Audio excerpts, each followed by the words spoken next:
మా latest videos కోసం మా ఈ తెలుగు న్యూస్ ఛానల్ సబ్స్క్రైబ్ చేసి గంట సింబల్ యాక్టివేట్ చేసుకోండి. రేపే సంకటహర చతుర్థి, వినాయకుడికి చాలా ఇష్టమైన రోజు.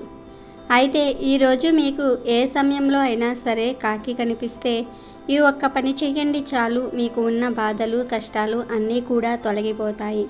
దరిద్రం మొత్తం పోతుంది. వచ్చే సంకటహర చతుర్థి వరకు మీకు తిరుగుండదు. ధనం మిమ్మల్ని వెతుక్కుంటూ వస్తుంది. విపరీతంగా ధనలాభం కలుగుతుంది. ఈజీగా కష్టాలన్నీ కూడా పోతాయి. మరి ఇంతకీ సంకటహర చతుర్థి రోజు కాకి కనిపిస్తే ఏం చేయాలో ఇప్పుడు మనం ఈ వీడియోలో తెలుసుకుందాము. ఫస్ట్ అయితే ఈ వీడియోకి ఒక లైక్ కొట్టి అలాగే మా ఛానల్ని కూడా సబ్స్క్రైబ్ చేసుకుని మాకు సపోర్ట్ చేయండి. ప్రతి నెల పౌర్ణమి వెళ్ళిన 3-4 రోజుల్లో సంకటహర చతుర్థి వస్తుంది. ఈ సంకటహర చతుర్థి అంటే గణపతికి ఎంతో ఇష్టం. ఈరోజు గణపతిని ఆరాధించటం వలన సంకటాలన్నీ కూడా పోతాయి, ఆటంకాలు పోతాయి, కష్టాలు పోతాయి. ఈ సంకటహర చతుర్థి అన్న పేరులోనే ఉంది సంకటాలను హరించే చతుర్థి అని. కనుక ఈరోజు భక్తిగా గణపతిని పూజిస్తే ఎలాంటి కష్టాలైనా సరే తొలగిపోతాయి. బ్రహ్మదేవునికి మొదట సృష్టి చేసేటప్పుడు అనేక ఆటంకాలు ఏర్పడ్డాయి. అసలు సృష్టి ఎలా చేయాలో బ్రహ్మకు తెలియలేదు. దాంతో బ్రహ్మ ముక్కు పెట్టాల్సిన చోట చెవి, చెవి పెట్టాల్సిన చోట ముక్కు పెట్టేవాడు. బ్రహ్మ సృష్టి ప్రారంభించిన 1000 సంవత్సరాల వరకు సృష్టిలో ఆటంకాలు ఎదురయ్యాయి. అప్పుడు బ్రహ్మ తపస్సు చేశాడు. అలా 1000 సంవత్సరాలు బ్రహ్మ తపస్సు చేయగా ఒక్కసారిగా వక్రతుండ గణపతి ఒక కృష్ణపక్ష చతుర్దశి రోజు కనిపించాడు. ఆ గణపతి బ్రహ్మ సృష్టిలో ఏర్పడిన వక్రాలను తొలగించాడు. అందుకే ఆయనకు వక్రతుండ గణపతి అని పేరు వచ్చింది. గణపతి ఆది నుండి ఉన్న దేవుడు. బ్రహ్మదేవుడంతటి వాడి ఆటంకాలనే తొలగించిన గణపతికి మన ఇబ్బందులు ఒక లెక్క కాదు. కనుక సంకటహర చతుర్థి రోజు ఆటంకాలు ఉన్నాయి, కష్టాలు ఉన్నాయి అని బాధపడేవారు ఇంట్లో గణపతిని పూజించుకుంటే ఆ కష్టాలన్నీ కూడా పోతాయి. ఇంట్లో పూజ చేయటం కుదరని వారు గణపతి ఆలయానికి వెళ్ళినా కూడా మంచి శుభ ఫలితాలు. ఈ రోజున ఉపవాసం ఉండి వినాయకుడిని పూజిస్తారు. రోజంతా ఉపవాసం ఉండి రాత్రిపూట చంద్రుణ్ణి పూజించి నైవేద్యాలను సమర్పిస్తారు. దీంతో ఈ ఉపవాసం పూర్తవుతుంది. ఈ ఉపవాసంలో చంద్రుని ఆరాధన ముఖ్యం. అది లేకుండా ఉపవాసం పూర్తి కాదు. వినాయకుడు అంటే పరిపూర్ణతకు ప్రత్యక్ష స్వరూపంగా చెప్పబడినది. వినాయకుడు తన భక్తుల జీవితాలలో అవాంతరాలను తొలగించటమే కాకుండా సరైన మార్గంలో పయనించుటకు మార్గనిర్దేశ చేయగలిగిన వాడని భక్తుల ప్రగాఢ విశ్వాసం. వినాయకుడిని 2 భార్యలు సిద్ధి, బుద్ధి ఉన్నారు. బుద్ధిని రీతిగా కూడా కొందరు పిలుస్తూ ఉంటారు. ఇక్కడ బుద్ధి శ్రేయస్సును సూచిస్తే సిద్ధి విజయాన్ని సూచిస్తుంది. వినాయకునికి శుభ, లభ అనే 2 కొడుకులు కూడా ఉన్నారు. ఇక్కడ రిధి సంతానమైన శుభుడు మంచికి పేరు ప్రఖ్యాతలకు చిహ్నంగా సూచింపబడితే సిద్ధి కుమారుడైన లభుడు లాభానికి చిహ్నంగా ఉంటారు. అందుచేతనే ఒక్క వినాయకుడిని పూజిస్తే అన్నింటా విజయములు పొందవచ్చునని భక్తుల ప్రగాఢ విశ్వాసము. తద్వారా ఎటువంటి కార్యాన్ని చేపట్టినా మొదట వినాయకుని పూజ చేయటం హిందువుల ఆనవాయితీగా ఉంది. తద్వారా ఎటువంటి ఆటంకములు లేకుండా పనులు పూర్తవుతాయని భక్తుల నమ్మకం. అటువంటి వినాయకుడికి సంకటహర చతుర్థి అంటే ఎంతో ఇష్టం. నిజానికి ఈరోజు ఏం చేసినా చెయ్యకపోయినా ఒక వ్యక్తి లేదా ఒక జీవిని ఆనందింపచేస్తే చాలు గణపతి ప్రసన్నమవుతాడు అని పండితులు చెప్తూ ఉన్నారు. ఎందుకంటే గణపతి ఆనందానికి కారకుడు. మీరు ఏ జీవినైనా ఆనందింపబరిస్తే గణపతి మీకు ఆనందాన్ని కలుగజేస్తాడు. ఈరోజు అవసరంలో ఉన్న వారికి హెల్ప్ చేయాలి. మూగ జీవాలకు ఏదో ఒక ఆహారం పెట్టాలి. ఆవులు, కుక్కలు, కాకులకు ఆహారం పెడితే చాలా మంచిది. కాకులు విరివిరిగా కనిపిస్తాయి కనుక ఈరోజు కాకులు కనిపిస్తే అవి ఆనందపడే విధంగా ఇప్పుడు మనం చెప్పుకోబోయే ఈ పరిహారం చేస్తే మీ జీవితం అద్భుతంగా మారిపోతుంది. కాకులు చాలా తెలివైన పక్షులు. కాకులు నల్లగా ఉంటాయి. నలుపును అపార శక్తికి, దివ్య దృష్టికి సంకేతంగా భావిస్తూ ఉంటారు. కాకుల గురించి శకునాలు కూడా ప్రచారంలో ఉన్నాయి. కాకి శకునాల గురించి ఆదికాలం నుంచే విశ్వాసాలు ఉన్నాయి.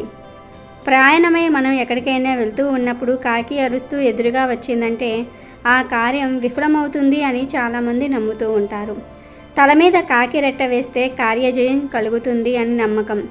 కాకి అది తినే ఆహారాన్ని కానీ కర్ర పుల్లలు కానీ ముక్కున కరుచుకుని ఎడమ నుండి కుడి ప్రక్కకు వెళ్తే కార్యజయం కలుగుతుంది. ఒక కాకి నోట మరో కాకి ఆహారం పెట్టేటప్పుడు చూస్తే సౌఖ్యం కలుగుతుంది. మామూలుగా కాకులకు అతీతీయ శక్తులు ఉంటాయని అందరూ నమ్ముతూ ఉంటారు. కాకులకు మరణంతో సంబంధం ఉంది. కాకులు మరణించిన తర్వాత ఆత్మకు మార్గనిర్దేశనం చేయగలవు. మీ దగ్గరలో కాకులు ఎక్కువగా తచ్చాడుతూ ఉన్నాయంటే అక్కడ ఎవరైనా చనిపోతారనడానికి ముందస్తు సంకేతం. ఇలాంటి సందర్భాలలో చాలా రోజుల పాటు కాకి పదే పదే ఇంటి సమీపంలోనికి వచ్చి తిరుగుతూ ఉంటుంది. అర్ధరాత్రి పూట ఇంటిపై కాకి అరవడాన్ని అశుభ సూచకంగా భావిస్తూ ఉంటారు. కాకులకు దివ్య శక్తులు ఉంటాయి. కాకులకు శనిదేవుడు అతీంద్రియ శక్తులను ఇచ్చాడు. మన భారతీయులు ప్రతి మూగజీవులో దేవుణ్ణి చూస్తూ ఉంటారు. అందుకే కాకులకు కూడా పూజలు చేస్తారు. కాకులను పితృదేవతలకు ప్రతిరూపాలుగా, చనిపోయిన మన పెద్దలుగా భావిస్తూ ఉంటారు. చాలామంది ప్రతిరోజు కాకులకు అన్నం పెడతారు. అలా అన్నం పెట్టడం వలన కాకులు మిమ్మల్ని గుర్తుపెట్టుకుంటాయి. వాటి అతీత శక్తులను ఉపయోగించి భూత ప్రేత పిశాచాలను మీ ఇంటి వైపు రాకుండా అడ్డుకుంటాయి. కాకులు అంటే చాలామంది హీనంగా చూస్తారు. కానీ కాకులు శనిదేవుడి వాహన. కాకులకు కూడా కొన్ని ప్రత్యేక శక్తులు ఉన్నాయి. సంకటహర చతుర్థి రోజు కాకులకు అన్నం పెడితే కాకులలోని పరమాత్మ సంతోషిస్తాడు. ప్రతి జీవులోనూ పరమాత్మ ఉంటాడు. కాకులలో కూడా పరమాత్మ ఉంటాడు. ఆ పరమాత్మ సంతోషపడితే గణపతి కూడా సంతోషపడతారు. ముందు మనం చెప్పుకున్నాం కదా, గణపతి ఆనందానికి కారకుడు. కనుక సంకటహర చతుర్థి రోజు కాకులకు ఆహారం పెట్టి ఆనందపడితే గణపతి మిమ్మల్ని ఆనంద పెడతాడు. మీకు ఉన్న కష్టాలన్నిటినీ కూడా తొలగిస్తాడు. ఇక ఈరోజు కాకులు ఏ సమయంలో కనిపించినా ఒక చిన్న పరిహారం చేస్తే మీకు ఉన్న సమస్యలన్నీ కూడా పోతాయని పెద్దలు అంటూ ఉన్నారు. సాధారణంగా ఇంటి దగ్గరకు ఎప్పుడు పడితే అప్పుడు కాకులు వస్తూ ఉంటాయి. చెప్పాలంటే రోజంతా వస్తూనే ఉంటాయి. అలా సంకటహర చతుర్థి రోజు ఏ సమయంలో అయినా సరే మీ ఇంటికి కాకి వస్తే వెంటనే మీరు ఇంటి లోపలికి వెళ్ళి ఒక ముద్ద అన్నం తీసుకురండి. కుడి చేతితో అన్నం తీసుకొని ముద్దలాగా గుండ్రంగా చుట్టండి. ఇప్పుడు ఆ అన్నం ముద్దను మీ చేతితో పట్టుకుని హృదయం దగ్గర పెట్టుకుని ఒక్కసారి గణపతిని మనసులో తలుచుకొని, మా ఇంట్లో ఉన్న చెడంతా కూడా పోవాలి, మాకు ఉన్న కష్టాలు ఆటంకాలు అన్నీ కూడా పోవాలని మనసారా సంకల్పం చెప్పుకోండి. అలా చెప్పుకున్న తర్వాత ఆ అన్నం ముద్దను ఇంటి బయటకు తీసుకుని వచ్చి కాకి దగ్గర వేయండి. అలా వేసిన అన్నాన్ని కాకి తింటే చాలు, మీ కష్టాలు ఇక పోయినట్లే. ఏ విధమైన కష్టాలున్నా సరే పోతాయి. నెల రోజుల వరకు మీకు తిరుగుండదు. మీ ఇంటి దగ్గరికి ఒక కాకి రాకుండా ఎక్కువ కాకులు వస్తే ఇంకొంచెం అన్నం లేదా ఏదైనా పదార్థాలు తెచ్చి వాటికి ఆహారంగా వేయండి. గణపతి అనుగ్రహిస్తాడు. మీకు ఉన్న ఆటంకాలన్నీ కష్టాలన్నీ కూడా తొలగిపోతాయి.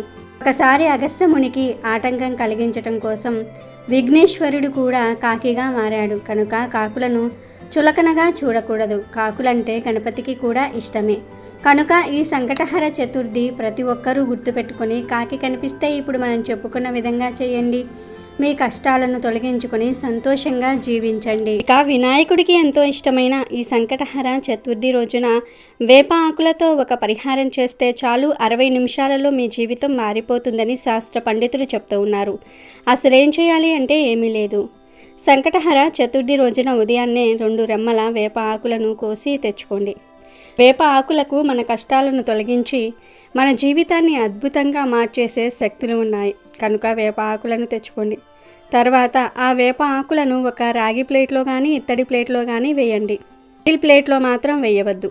ఇలా ఆకులను ప్లేట్లో వేసిన తర్వాత ఆ ప్లేట్ను తీసుకొని వెళ్ళి పూజ గదిలో గణపతి ఫోటో ముందు పెట్టండి.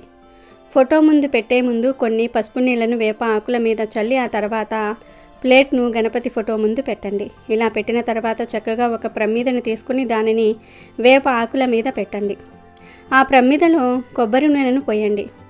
ఆ తర్వాత 3 లేదా 5 వత్తులు వేసి దీపం వెలిగించండి. ఇలా వెలిగించిన దీపానికి పసుపు కుంకుమ అక్షింతలు సమర్పించండి. ఇలా ఎవరైతే ఈరోజు వినాయకుడి ఫోటో ముందు వేప ఆకుల మీద దీపాన్ని పెడతారో వారి ఇంట్లో 60 నిమిషాల్లో అద్భుతం జరుగుతుంది. కష్టాలన్నీ కూడా పోతాయి. ప్రతి సంకటహర చతుర్థి రోజు ఇలా వేప ఆకుల మీద దీపం పెడితే నెమ్మదిగా ధన సమస్యలు పోతాయి, డబ్బు వస్తుంది. మీరు కలకాలం ఆనందంగా ఐశ్వర్యంతో జీవిస్తారు. అదేవిధంగా సంకటహర చతుర్థి రోజున 2 వేప కొమ్మలను తెచ్చుకొని ఆ కొమ్మలను మీ మెయిన్ డోర్కి 2 వైపులా కట్టండి. ఇలా కట్టడం వలన దుష్ట పీడలు, నెగిటివ్ ఎనర్జీ ప్రభావము మీ ఇంటి మీద పడదు. అదృష్టం బాగా కలిసి వస్తుంది. సంకటహర చతుర్థి రోజు వేప ఆకుల మీద దీపం వెలిగించారు. ఆ ఆకులను మరునాడు పూజగది నుండి తొలగించి ఏదైనా వేప చెట్టు మొదట్లో పడేయాల్సి ఉంటుంది. సంకటహర చతుర్థి రోజు వేప ఆకులతో ఈ 2 పనులు చేస్తే ఖచ్చితమైన శుభ ఫలితాలు కలుగుతాయి. కనుక మీరు కూడా సంకటహర చతుర్థి రోజున వేప ఆకులతో ఈ పరిహారాలు చేసి శుభ ఫలితాలను పొందండి. మనుషుల కష్టాల నుండి గట్టెక్కించేది సంకటహర చతుర్థి వ్రతం. విఘ్నాలను తొలగించే గణపతికి అత్యంత ప్రీతిపాత్రమైన తిథులలో ప్రధానమైనది చవితి తిథి. అయితే ఈ చవితి లేదా చతుర్థి పూజను 2 రకాలుగా ఆచరిస్తూ ఉంటారు. మొదటిది వరద చతుర్థి, రెండవది సంకష్టహర చతుర్థి. అమావాస్య తర్వాత వచ్చే చతుర్దశి రోజున చేసే వ్రతమును వరద చతుర్థి అని, పౌర్ణమి తర్వాత వచ్చే చతుర్థి రోజున చేసే వ్రతమును సంకష్టహర చతుర్థి అని లేదా సంకటహర చతుర్థి వ్రతం అంటారు. ఇందులో వరద చతుర్థిని వినాయక వ్రతంగా వినాయక చవితి రోజున ఆచరిస్తారు.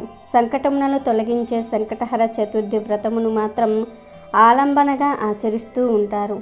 పౌర్ణమి తర్వాత వచ్చే చవితిని సంకటహర చతుర్థి అని పిలుస్తూ ఉంటారు.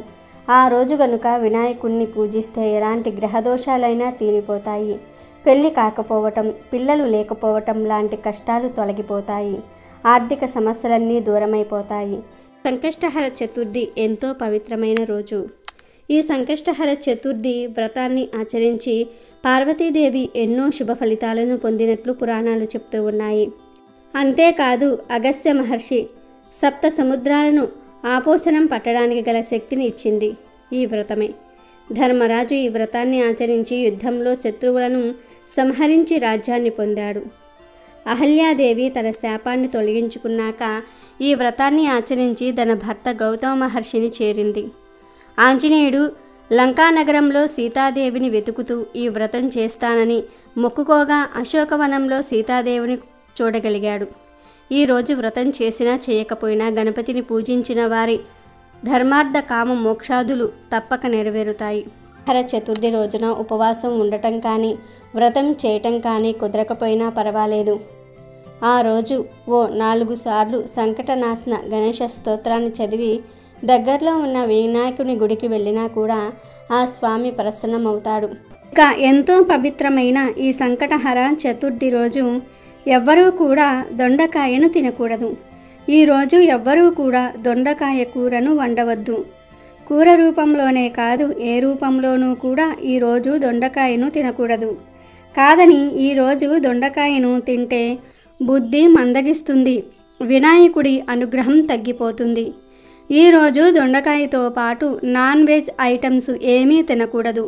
అంటే చికెన్, మటన్, గుడ్లు, చేపలు ఇలాంటివేమీ కూడా ఈరోజు తినకూడదు. నాన్ వెజ్ కానీ దొండకాయ కానీ ఈరోజు తిన్నారంటే జీవితాంతము కష్టాలు అనుభవిస్తారు. 7 తరాల దరిద్రం పడుతుంది. కాబట్టి సంకటహర చతుర్థి రోజు ఎవ్వరూ ఈ పదార్థాలు తినకుండా జాగ్రత్తగా ఉండండి. ఇక ఈరోజు ఆకుకూరలను తింటే చాలా మంచిది. అంటే తోటకూర, పాలకూర లాంటివి తింటే చాలా మంచిది. కానీ ఆకుకూరలలో పుల్లగా ఉండేవి తినకూడదు. అంటే గోంగూర, చుక్కకూర లాంటివి తినకూడదు. పుల్లగా లేని ఆకుకూరలు ఏమైనా సరే ఈ సంకటహర చతుర్థి రోజు కూర వండుకుని తింటే చక్కటి ఆరోగ్యం లభిస్తుంది, కోటి జన్మల పుణ్యం వస్తుంది. కూర అనే కాదు ఏ రూపంలో అయినా సరే ఈరోజు ఆకుకూరలు తింటే మీకే మంచి జరుగుతుంది. కనుక ఆడవాళ్ళు ఈరోజు ఇంట్లో ఆకుకూరలతో చేసిన పదార్థాలు వండండి. అందరూ ఈరోజు ఆకుకూరలతో చేసిన పదార్థాలు తినండి. అలాగే ఈరోజు రాత్రి చంద్రుడు వచ్చిన తరువాత ఆ చంద్రుడి వెలుగులో కొన్ని పాలల్లో బెల్లం వేసి పెట్టండి. కొంత సమయం తర్వాత ఆ పాలను తీసి తాగేయండి. ఇలా సంకటహర చతుర్థి రోజు రాత్రి సమయంలో పాలతో ఇలా చేసి తాగితే సకల ఐశ్వర్యాలు సిద్ధిస్తాయి, చక్కటి ఆరోగ్యం లభిస్తుంది, విఘ్నేశ్వరుడి అనుగ్రహం కలుగుతుంది. కనుక ప్రతి ఒక్కరూ కూడా సంకటహర చతుర్థి రోజు ఈ ఆహార నియమాలను పాటించి శుభ ఫలితాలను పొంది సంతోషంగా జీవించండి. అమెజాన్లో బెస్ట్ డిస్కౌంట్స్ కోసం వీడియో డిస్క్రిప్షన్లో లింకు ఉంది, చూడండి. అలాగే మా టెలిగ్రామ్ ఛానల్ సబ్స్క్రైబ్ చేసుకోండి.